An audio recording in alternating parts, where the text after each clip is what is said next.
5 दिन पहले यानी कि 24 दिसंबर 2025 को मोहम्मद रफ़ी साहब की 101वीं जन्मतिथि हमारे साथ जुड़ी। रफ़ी साहब की बातें बताते बताते हमें दोस्तों एक आज ऐसा मौका मिला है जो आप सभी से हम शेयर करना पसंद करेंगे कि रफ़ी साहब के पूरे कंटेंट को एक्सक्लूसिवली आप सब तक पेश करते हुए तकरीबन 4 या 5 साल हुए तो मोहम्मद रफ़ी साहब के घर जाने का, रफ़ी मैंशन में जाने का हमें जो मौका मिला, आज कुछ मोहम्मद रफ़ी साहब की जीवन यात्रा से जुड़े हुए कुछ ऐसे अनछुए किस्से कहानी आज आप सबसे जो हमें बताने को जी कर रहा है, क्योंकि हम मिल पाए मोहम्मद रफ़ी साहब की सुपुत्री से, मोहम्मद रफ़ी साहब के सुपुत्र से, और मिल पाए उनके दामाद मिस्टर परवेज़ अहमद जी से। तो कुछ ऐसी बातें, बहुत सारी मेमोरीज के साथ हम आप सबसे आज बताना पसंद करेंगे। दोस्तों 26 दिसंबर 2025 मैं 2 दिन बाद में पहुंच पाया था मोहम्मद रफ़ी साहब की जो 24 दिसंबर की जन्मतिथि है उसके बाद। हुआ कुछ ऐसा कि 26 दिसंबर को था शुक्रवार, और हम सब जानते हैं कि मोहम्मद रफ़ी साहब के घर पर, रफ़ी मैंशन पर, शुक्रवार के दिन किसी भी विजिटर्स को अलाउ नहीं किया जाता। सभी के लिए, विजिटर्स के लिए रफ़ी मैंशन बंद रहता है। लेकिन ये मेरी खुशकिस्मती रही कि मोहम्मद रफ़ी साहब के दामाद मिस्टर परवेज़ अहमद साहब, जिन्होंने ख़ास तौर से मुझे परमिट किया शुक्रवार के दिन, और हम सब जानते हैं कि शुक्रवार के दिन जुमे की नमाज मोहम्मद रफ़ी साहब के रफ़ी मैंशन के कॉरिडोर में आयोजित की जाती है, लेकिन उसके बीच में भी किसी विजिटर्स को अलाउ नहीं किया जाता, लेकिन मुझे वो एडमिशन मिला। ये रहा मोहम्मद रफ़ी साहब का मेरे प्रति आशीर्वाद। कुछ ऐसी बातें मोहम्मद रफ़ी साहब की जीवन यात्रा से जुड़ी हुई जो हमें जानने को मिली, वो थी मोहम्मद रफ़ी साहब की सुपुत्री यास्मीन परवेज़ अहमद बहन से।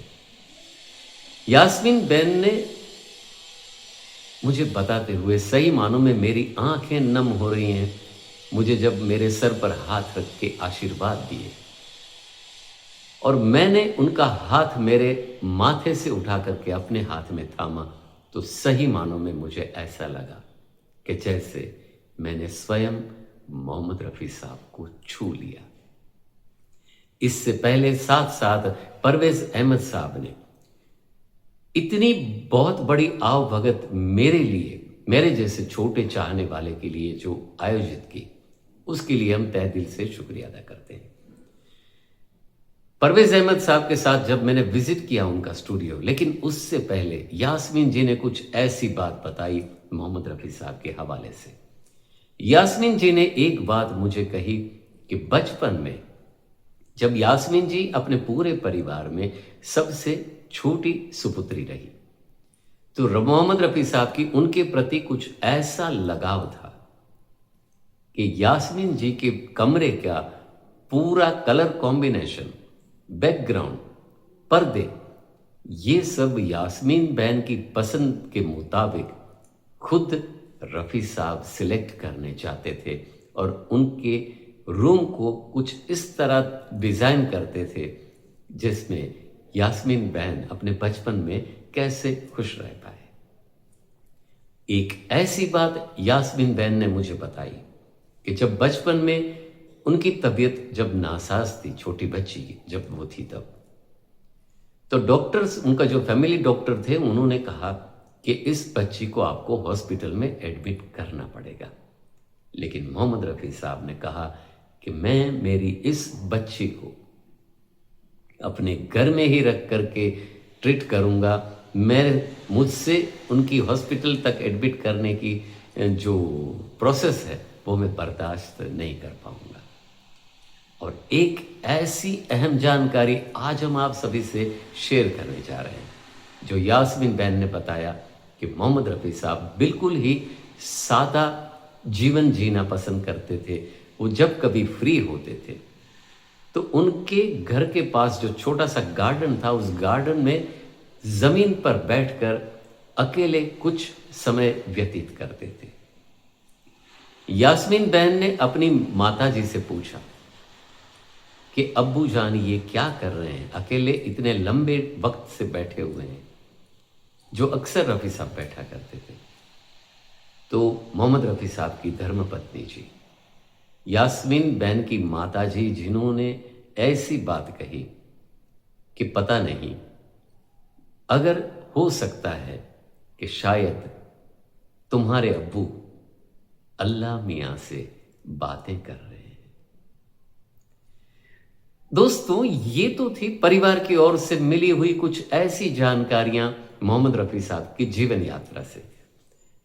लेकिन उसके बाद एक ऐसी घटना घटी मेरे साथ उस मुलाकात के दरमियान कि जब परवेज अहमद साहब, वो मुझे खुद मोहम्मद रफ़ी साहब का अवार्ड मेमोरियल जो गैलरी है वहाँ लेकर के गए। हमारे साथ हैं परवेज अहमद साहब। नमस्कार। आज बहुत खुशी का दिन है कि आज जितेश भाई हमारे साथ हैं, all the way from Kutch से आए, और हमेशा रफ़ी साहब के लिए उनके दिल में क्या जगह है तो हम लोग को मालूम है, वैसे तो दुनिया को मालूम है, लेकिन हम समझते हैं कि उनकी जो भावनाएं हैं वो बस उनके दिल से जुड़ी हुई हैं। आपका बहुत बहुत स्वागत है, और हम तो वेट करते थे कब आपको मौका मिले कि आप यहाँ तशरीफ़ लाएँ। आज वो दिन आया, बहुत अच्छा लग रहा है।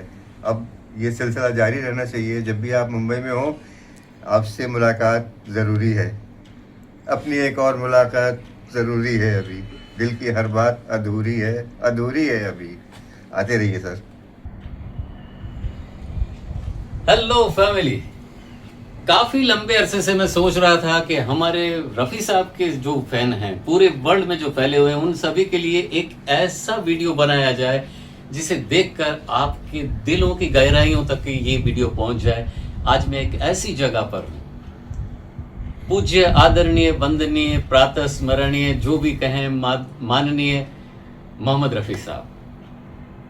रफ़ी साहब के मेमोरियल अवार्ड विनिंग जो रूम है, वो पुण्य जगह जिसे बोलते हैं, वहां पर मैं आया हूं। और आज रफ़ी साहब की बहुत सारी ऐसी यादें हैं जिसके साथ आप सभी को जोड़ने की मैं कोशिश करता हूं।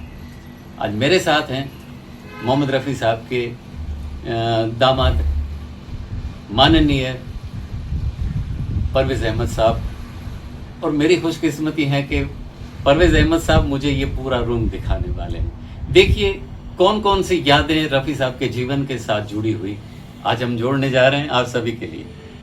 ये रफ़ी साहब का मिलेनियम अवार्ड है।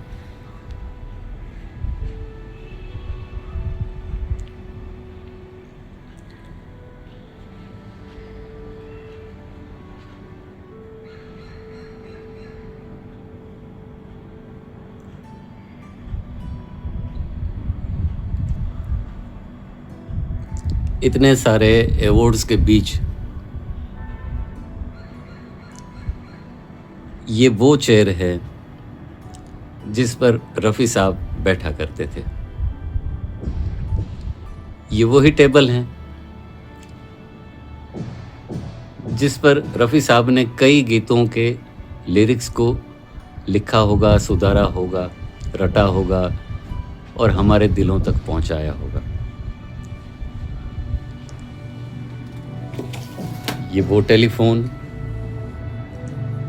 ये वही टेबल जिसका हम जिक्र कर रहे थे, ये वही टेबल पर रफ़ी साहब लिख रहे हैं।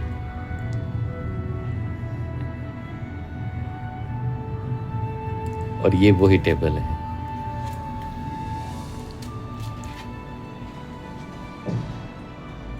ये टेलीफोन पर रफ़ी साहब ने अपनी कोमल उंगलियों से कितने नंबर्स को डायल किया होगा।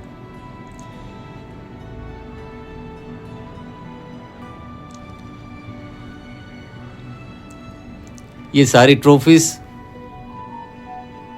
रफ़ी साहब की कामयाबी का बुलंद परचम है। लेकिन आज जिस चीज़ को देख कर के मेरी आंखें नम हुई हैं वो है ये रफ़ी साहब द्वारा बजाया गया हारमोनियम।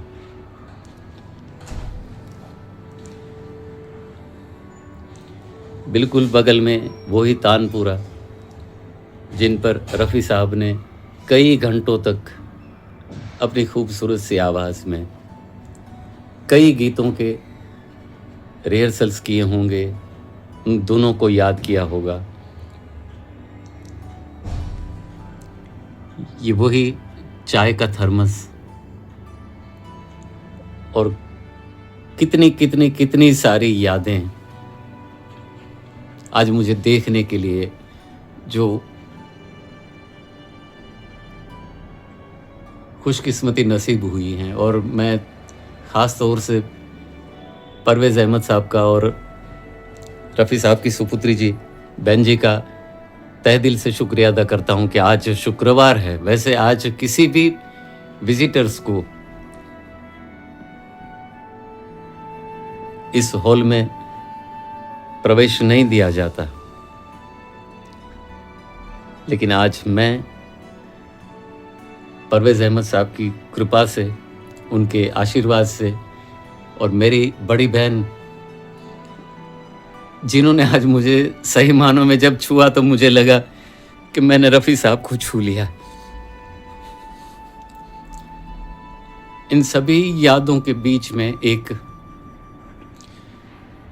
अगर कोई सेतु बना है तो वो सेतु सिर्फ रफ़ी साहब का अपना नाम है, उनका एक पहचान है। ये स्वर मंडल भी है।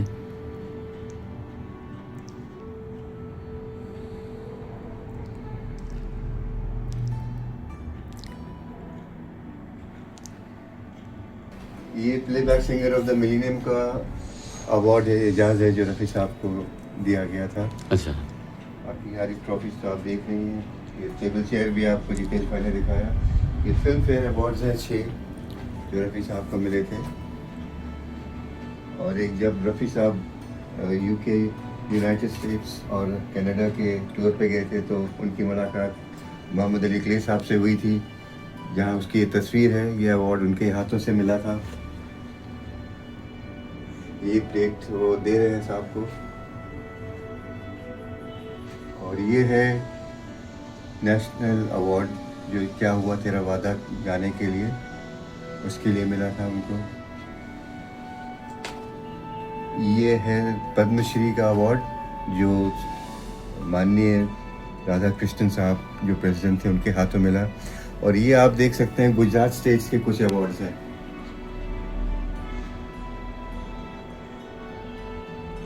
कुछ गवर्नमेंट के अवार्ड्स भी हैं। और ये एक विशेष हार है। जब रफ़ी साहब को सिल्वर जुबली ईयर था, जब उनके 25 साल प्लेबैक सिंगिंग के पूरे हुए थे, तो एक जश्न रफ़ी समारोह में उनका फैसिलिटेशन किया गया था। 25 मेडल्स हैं और हर उस पे 25 साल के हर एक गाने का मुखड़े इस पे अंकित हैं।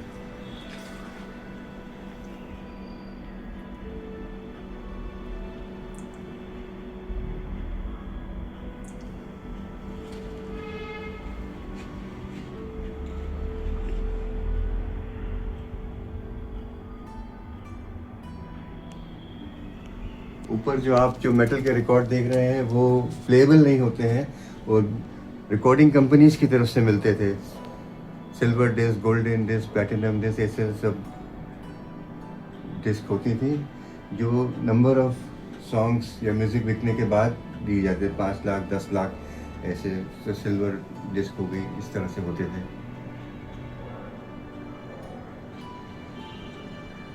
बाकी आप नीचे जो देख सकते हैं ये रिकॉर्ड्स हैं। ये सब ओरिजिनल रिकॉर्ड्स हैं जो रफ़ी साहब ने कभी अपने हाथों से छुए थे। ये 33 रोटेशंस पर मिनट के एलपी रिकॉर्ड होते थे जिसमें पूरे गाने हुआ करते थे। जैसे ये लव एंड गॉड का गाने हैं इसमें, ये तो पिक्चर बाद में रिलीज हुई थी लेकिन इसमें सारे गाने हैं। फिर ये 78 आरपीएम के अवार्ड रिकॉर्ड्स हैं जिसमें एक गाना एक तरफ होता है सिर्फ 3 मिनट का। सबसे शुरू में यही आते थे। अगर मैं गलत नहीं तो परवेज साहब ये शायद वैक्स के बनते थे, वैक्स के बनते हैं। मटेरियल होता था जो ब्रेकेबल है बहुत। जी जी जी, बड़ा नाजुक सा होता है मतलब होते हैं। जी जी जी।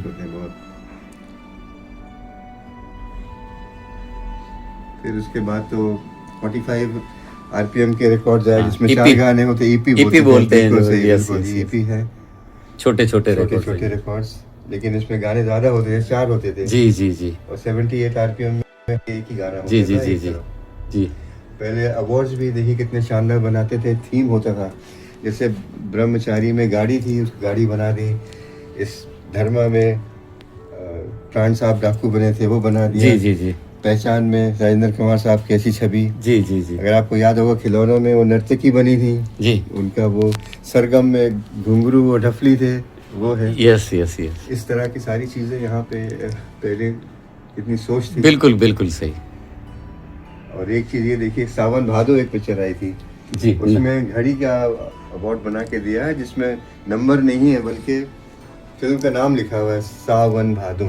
ओ, नवीन निश्चल जी की जो फिल्म हाँ थी। जी, ये देखिए आप, स्पेलिंग है। हाँ, कान में झुमका, चाल में हाँ, ठुमका, बिल्कुल, कमर पे बिल्कुल, चोटी लटके, ये रफी साहब का गाना था। जी। कान में झुमका, चाल में ठुमका, कमर पे चोटी। और दूसरा गीत तो शायद सुन सुन सुन ओ गुलाबी कली, यस यस। दिल लेके मेरा दूर दूर जाओ ना। सुन सुन सुन ओ गुलाबी कली। देखिए, भाभी भी जो है सावन भादो अब अमर का- अकबर एंथनी में देखिए तीनों बने हुए हैं, जी जी जी।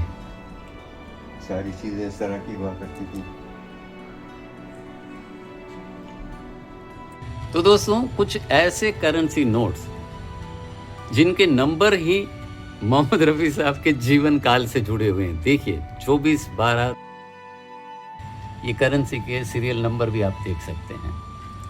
ये बड़ा ही रेयर सा कलेक्शन है करेंसी नोट्स का।